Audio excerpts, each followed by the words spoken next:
Sana nga i-file sa kapulisan batok niya sa suspect na nagunong patay sa bouncer dito sa Kalanang sa Taluscanto sa may Barangay San Felix sa City Proper sa Julio Viante sa isang kaagaon mga ka-K5. Kagini ang gikonfirmar sa aton ni Police Captain Michael Tuburan ang hepe sa Station 7 mga ka-K5.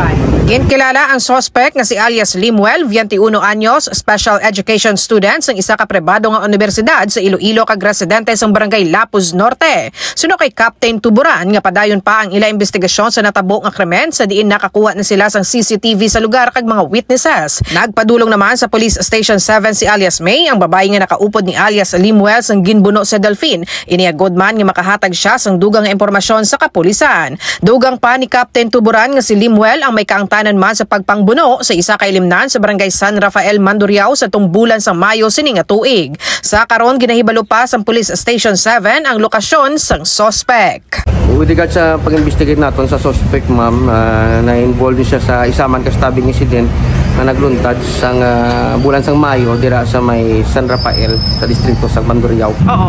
Pero sir, kung didesidido gini ang pamilya nga mag-file di ba sang kaso? Yes, ma'am. Ano nga case sir? Mag-file kita sang kaso nga homicide. Ini si K5 Karen Padilla para sa Kampiyon nga balita sa serbisyo publiko kag kalingawan sa Iloilo. K5 News FM.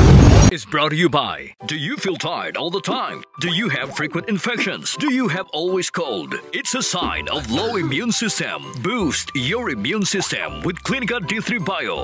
Antibacterial, natural antioxidant, immune system booster. Clinica D3 Bio has vitamin D3, lauric acid, and monolurine to fight against all viruses. Try Clinica Vitamin D3 with Coccus nocifera.